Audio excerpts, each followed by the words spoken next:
Vamos falar agora sobre a importância, a história e o desenvolvimento dos museus aqui em Blumenau com a Marcela Borel, museológica, que está com a gente. A gente teve aí a realização da Semana Municipal dos Museus, né, em homenagem ao Dia Internacional dos Museus, comemorados no último domingo. Marcela, bom dia, obrigado por ter vindo aqui, seja bem-vinda. Olá, bom dia a todos os ouvintes, né? Eu agradeço o convite. Eu sou museóloga, já tem 15 anos aqui em Blumenau, né? É muito importante essa área de debate para trazer um pouquinho sobre a cultura, né? Porque o museu ele vem exatamente isso, a preservar uma cultura de um povo, de uma região, né? De uma comunidade. Além disso, ele está sempre em movimento, né? Ele não só preserva os objetos, mas também ele faz com que esses objetos falem, né? Tragam um pouco da realidade, o que ele vai atingir cada pessoa que vai visitar o museu. E geralmente a gente tem mais intenção ou é mais atraído por visitar o museu quando vamos num lugar novo, né? Esquecemos do nosso. Muitas vezes, né? Exatamente, né? A gente trabalha com diversos tipos de público, né? Tem pessoas que vão ao museu exatamente para lembrar de como foi a sua infância, da sua vivência, né? A partir de um determinado objeto que vai gerar memórias, né? Ele acaba sendo uma ponte para gerar aquela memória. E outras pessoas que vão para conhecer, né? Para poder entender a sua história, para poder entender o hoje, né? Como é que a gente chegou na contemporaneidade sem passar por determinados processos, né? A gente pode dar como exemplo a própria escarradeira, né? Que é um objeto que era utilizado para cuspir. Então, daquele objeto, se a gente for fazer uma análise da contemporaneidade, então a gente pode trabalhar com um lixeiro, né, com uma pia de banheiro. Então, são objetos que a gente vai fazendo associações para o uso contemporâneo. E como se desenvolveram, né? Exatamente. Como é que surgiu essa história do museu? Concentrar tudo, uma história, em um único local. Então, o museu nada mais é do que um reflexo do próprio ser humano. Porque todo ser humano tem uma coleção, né? Provavelmente alguém já teve uma coleção de bolinhas, coleção de bonecas, né? E assim vai. Então, assim, essa curiosidade do ser humano de guardar, né? E de ter uma coleção e de mostrar, querer mostrar a sua coleção, começou a surgir daí, do colecionismo do ser humano, né? E a gente vai buscar na contemporaneidade, né, o museu, o que é hoje, lá no final do século XVI, XVII, né, com os museus europeus, né? Essa formação de museu do que a gente conhece hoje veio da questão do nacionalismo, né, da França. Então, os primeiros museus com essa configuração, né, foi da França, né? Assim como, né, a coleção, a aglutinação também veio de particulares, né, de grandes colecionadores que fizeram as suas doações a universidades, né, na época, e aí sim teve essa questão de nacionalização, né, de você fazer com que a população reconhecesse a sua história. Então, o processo do museu começa daí, né? Fora a questão do nome, que a gente geralmente busca a questão grega, que o termo vem do termo museon, né? Que era conhecido como Templos das Musas, e dessas musas, né? Que eram em torno de 9, tinha uma que se chamava a deusa da memória, né? Então, a gente vai remetendo ao templo de Alexandria, né? Que é a grande biblioteca. Então, começa a surgir daí essa preocupação e do entendimento desse colecionismo. E com a missão principal de preservar a história e a cultura. Exatamente, com a missão principal de preservar, né? De fazer com que nós possamos nos entender enquanto pessoas, né? Então, ele vai remeter não só à preservação da memória, mas como pessoas na sociedade, de como agir na sociedade, né? Quantos museus temos hoje em Blumenau? Olha, em espaços culturais são em torno de 15, né? E museu especificamente, né, de exposição em torno de 7. aberto atualmente ao público, né, seria mais ou menos isso, dentre públicos e privados.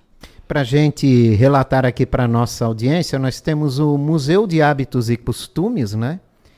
Que ali traz produtos que mostram os hábitos e costumes do início da colonização aqui da nossa região, né? Isso, o Museu de Hábitos e Costumes, né, é um reflexo, né, da forma de vida das pessoas aqui da região de Blumenau, né, que vai abranger não só a atual Blumenau, mas como a Blumenau antiga, toda, que, né, pega toda uma região do Vale do Itajaí, né? Então, assim, ela é dividida por temáticas, né? O visitante ele acaba conhecendo um pouquinho do modo de vida, então trabalha a questão do banho, do brincar, né, da própria interação da cozinha, dos ambientes familiares. O que tem alguma coisa ali naquele museu que te chama a atenção? Olha, tem tanta coisa que me chama a atenção, cada um traz um reflexo, né? Mas, assim, eu vejo que o auge dentro do Museu de Hábitos e Costumes é o espaço do brinquedo. Quando a gente fala do brincar, né? Então, ele atinge desde a criancinha de 2, 3 anos até o adulto. Porque a gente tem bonecas do século final do século XIX, a gente tem algumas questões, peculiaridades. Então, tem boneca com cabelo humano, tem unha humana. Então, assim, são coisas que, atualmente, comparado ao brincar de hoje, é totalmente reflexivo, né? A pessoa fica maravilhada, né, quando entra na sala de brinquedos. Além desse, quais são os outros museus públicos que temos aqui em Blumenau, né?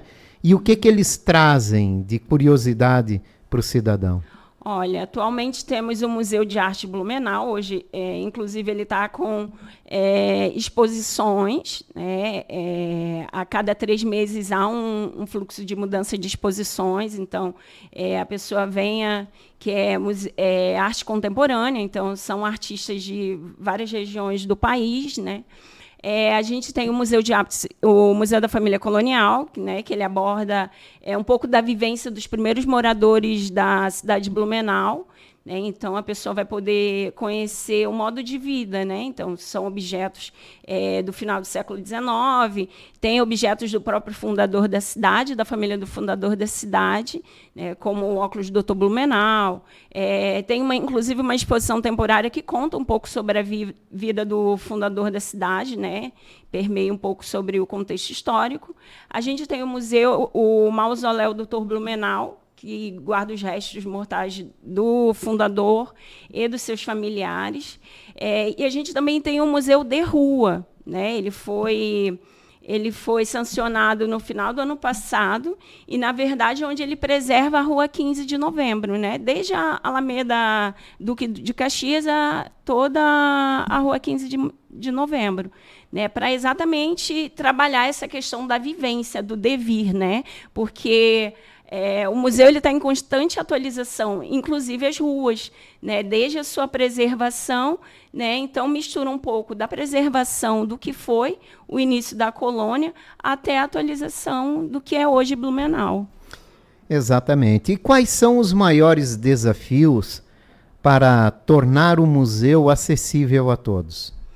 Olha, atualmente a gente encontra pequenos desafios, né? Desde as questões com relação à acessibilidade, desde o patrimônio, da preservação do patrimônio, porque tem prédios que são tombados, então acaba entrando em conflito entre legislações, né? Ao mesmo tempo, né, a equipe tenta trabalhar da melhor forma a sua comunicação com cada especialidade de um visitante, né?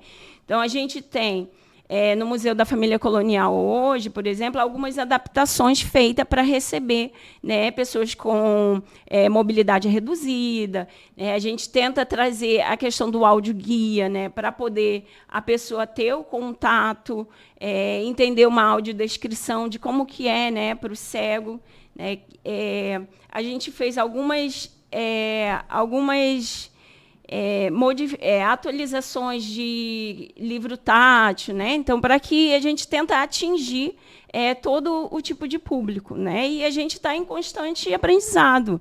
Na verdade, a equipe do museu ele tenta fazer as suas adaptações para que possa receber a todos. Uhum. E como é que tem sido a visitação nos museus públicos aqui da cidade? Olha, a gente tem bastante fluxo de visitante, né? Porém, cada um no seu período, né? Período de férias já são pessoas que vêm para conhecer a cidade e acaba conhecendo consecutivamente os museus, né? Desse período entre abril e junho, a gente tem um volume maior de escolas, né? Então, é o público da cidade, tem algumas escolas também da região, né? Período de outubro a novembro, a gente também pega o fluxo do pessoal que vem para o Oktoberfest, para conhecer, né? Além de aproveitar a festa, conhecer a cultura local. E final de dezembro e diante, aí também é férias, né? Então, a gente tem um fluxo contínuo, né, de regiões diferentes, origens e propostas diferentes. Tem algum custo para a visitação nos museus? Olha, no Museu de Hábitos e Costumes e Museu da Família Colonial, o custo da entrada é R$ 12,00, sendo que professor, estudante e idosos acima de 65 anos pagam-se meia, crianças até 5 anos é gratuito. O Museu de Arte de Blumenau, a entrada é gratuita, assim como o mausoléu também. Uhum. E o atendimento é feito durante todos os dias da semana? O atendimento é feito de terça a domingo, das 10 às 16 horas. De terça a domingo, Isso. 10 da manhã até as 4 horas da tarde, nos museus públicos aqui de Blumenau. A gente tem outros museus, né, os privados, Museu da Cerveja, museu lá da Hering, que aliás é um dos mais modernos que a gente tem aqui na nossa região, né? E é justamente isso que eu queria conversar com você, né? Porque num mundo cada vez mais digital, como preservar o papel do museu para o futuro? Olha, é um desafio para o profissional, desafio para as pessoas que fazem o atendimento no museu, inclusive para os próprios visitantes, porque a gente trabalha com várias gerações, né? Desde a pessoa da década de 50 à geração atual. E creio que cada museu, dentro do seu processo, vai acabar fazendo as suas modificações, como é o caso do Museu Hering, que está trazendo o 3D, né? A visita virtual. Então, assim, cada um com o seu processo. O Museu da Família Colonial ele traz a questão dos personagens, para poder estar trazendo e atraindo o público e atingir o público na sua memória, né? E assim vai, né? A gente vai atualizando à medida que a gente vai alcançando e vai entendendo como aquele recurso é importante para poder atingir o público. O digital no museu, ele pode ganhar mais espaço, mais força com o passar do tempo? Ou o produto ali no toque, né? Aquela sensibilidade de ver como era, entender através do visual direto, deve perdurar? Eu acho que deve e pode caminhar juntos, tanto com o objeto tridimensional que existe desde do século XIX, quanto a tecnologia, né? Quanto o computador, quanto o telefone. Então, eles podem caminhar juntos, né? Porque vai enriquecer o patrimônio e a valorização, né, do próprio município, né? De como você vai dialogar com o público. Na verdade, a tecnologia é uma ferramenta de diálogo, né? De como aquele objeto vai poder falar com aquela pessoa, né? E o Museu da Hering é um exemplo disso, né? Talvez um dos mais modernos que tenha no Brasil, inclusive, né? Ele é um dos que está caminhando.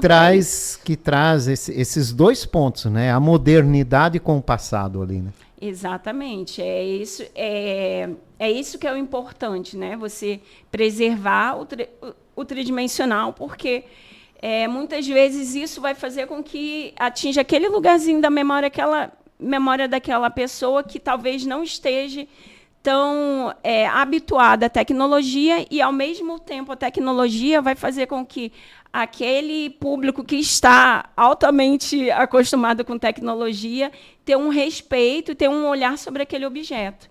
Né? Então, assim, é um caminho, é um processo que vai mudando conforme as gerações, né, vão iniciando, vão perpetuando, vão questionando. Marcela Borel está falando com a gente aqui sobre os museus. Marcela, qual é o papel de uma museóloga? Bem, a museóloga ela vai trabalhar com a questão da preservação do patrimônio como um todo, né? Desde o objeto tridimensional até aquele patrimônio imaterial. Então, assim, a cuca é um patrimônio imaterial. Então, assim, o modo de fazer da cerveja é um patrimônio imaterial. Então, assim, o museólogo ele vai permear na preservação desses elementos, desde a forma de guarda, assim como a forma de fazer a comunicação deles. Né? Então, assim, exposição, pesquisa, a forma de como o público vai interagir com aquele espaço é responsabilidade do museólogo. E o que atraiu você? Por que você se tornou uma museóloga? Olha, o que me atraiu está muito relacionado à história, ao meu gostar da história, de entender a história. Então, foi isso que acabou me atraindo, de ser uma forma, de ser um curso que, além de você lidar com a história, você vai lidar com a história tridimensional, né? Desde a preservação, de você perpetuar a história, né? Por meio da preservação dos objetos, assim como a própria sociedade, né? Preservar o modo de vida de uma sociedade que está cada dia mais rasa, né? Que vem perdendo o costume, você buscar, você puxar, fazer esse elo, né? Salvar esse elo para que as novas gerações tenham ainda um pouco do contato. Eu acho que isso que me atraiu. Qual é a importância que tem, né, dos pais primeiro visitarem o museu, né, e depois levarem os filhos também para o museu, para começar a se inteirar com a história de uma localidade, de uma região, de uma população? Na verdade, os pais são os exemplos dos filhos, né? Se a cada família levar o seu filho para conhecer, você vai acabar estimulando, né, com que aquela criança entenda o como é importante a sua história, a sua cultura, né? Mas dentro dessa minha experiência de museus, eu vejo que às vezes é ao contrário, é o inverso. É a criança que leva os pais, né? Que visitam pela escola e volta e traz os pais para poder conhecer o museu. Então, assim, é uma troca, né? Gerações trocando, né? Tanto os pais trazendo, que é muito importante, mas como a criança também trazendo seus pais. É verdade. O importante é essa troca, né? E as pessoas conhecerem melhor a sua história de uma região, de uma população. Exatamente. É o elo que se cria, né? Porque acaba criando um elo mais forte de reconhecimento do teu pertencimento dentro daquela cidade. Marcela, muito obrigado pela tua participação. Lembrando sempre, né, os museus públicos aqui de Blumenau abrem de terça a domingo com visitação entre 10 da manhã e 4 horas da tarde. Exatamente. Obrigado pela tua presença. Eu agradeço e espero todo mundo nos museus. Eu conversei com Marcela Borel, museóloga. Falamos sobre a missão, o papel dos museus.